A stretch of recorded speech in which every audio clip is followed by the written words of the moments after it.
The idyllic setting of Praia da Luz, Portugal, in May 2007 became a stage for a nightmare. Kate and Jerry McCann, respected doctors from Leicester, England, were enjoying a spring break with their young children. 3-year-old Madeleine, a bundle of sunshine with bright eyes and an infectious laugh, was the apple of their eye. The McCanns, along with their friends, the now famous Tapas 7, had a nightly ritual, enjoying delicious tapas together while their children slept peacefully in nearby apartments. On the fateful evening of May 3, 2007, as the adults dined under the warm Portuguese sky, carefree laughter turned to heart-stopping terror. Around 10 p.m., Kate, following their usual routine, went to check on Madeleine. The room was empty. Panic surged through her veins. Frantic searches of the apartment and the resort grounds yielded nothing. Rushing back to the restaurant, a choked cry shattered the air. "Madeleine's gone! Someone's taken her!"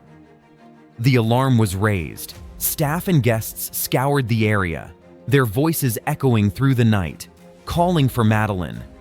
News of the missing 3-year-old spread like wildfire, igniting a global media frenzy.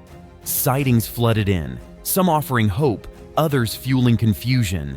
Jane Tanner, one of the Tapas 7, reported seeing a man carrying a child away from the resort earlier that evening. However, Scotland Yard later confirmed the man was an innocent tourist, leaving a trail of dead ends. Another sliver of hope emerged with the account of Martin and Mary Smith, holidaying Irish tourists.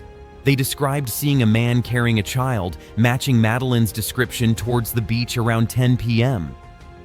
E-fit images based on their descriptions were plastered across news channels, but the man remained unidentified. From the outset, the response from both Portuguese and British authorities was a series of unfortunate missteps. The handling of the crime scene itself was another cause for concern. While Portuguese police eventually collected samples from Madeleine's bedroom, the lack of proper procedure was alarming. Around 20 people, including concerned guests and resort staff, had entered the room before it was secured. Meanwhile, back in the UK, Leicestershire police spearheaded the British response. Unfortunately, a clash of investigative styles created additional hurdles.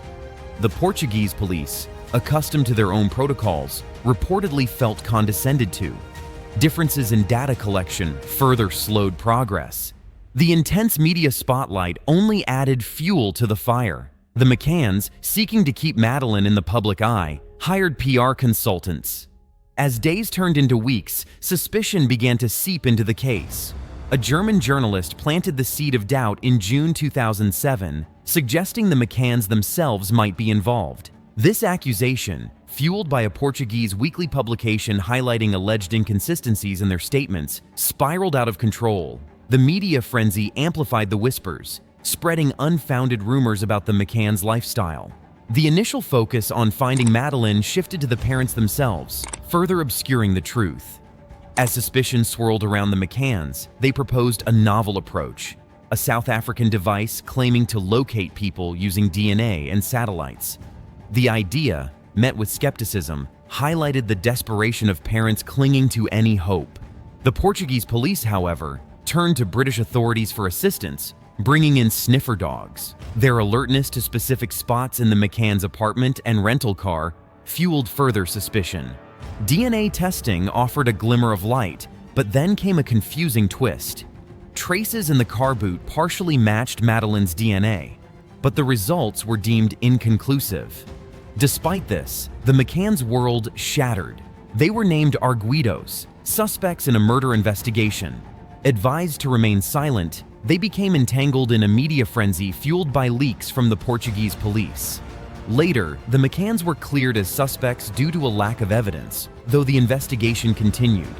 In 2019, Netflix's documentary series, The Disappearance of Madeleine McCann, reignited public interest. Featuring interviews with various players in the case, it sparked debate. Notably, the McCanns distanced themselves from the project, resolute in their fight against media exploitation of their daughter's story. This wasn't the end, though. A new chapter unfolded as UK detectives reviewing the case identified potential leads. Persons of interest emerged, and Scotland Yard launched a formal investigation. Images of a man carrying a blonde child, generated based on witness accounts, were broadcast on the BBC's Crime Watch program. The Portuguese police, too, reopened their investigation, spurred by new lines of inquiry. Years passed with a flurry of activity. British detectives traveled to Portugal. Searches were conducted, and suspects were questioned, but no breakthroughs materialized. In 2017, the 4 investigated suspects were cleared, albeit with the cryptic statement of pursuing a significant line of inquiry.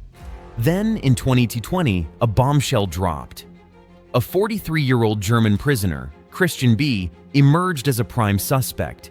German authorities classified the case as murder, assuming Madeleine was no longer alive. The story took another turn in 2022 when Portuguese prosecutors named Christian Bruckner an arguido.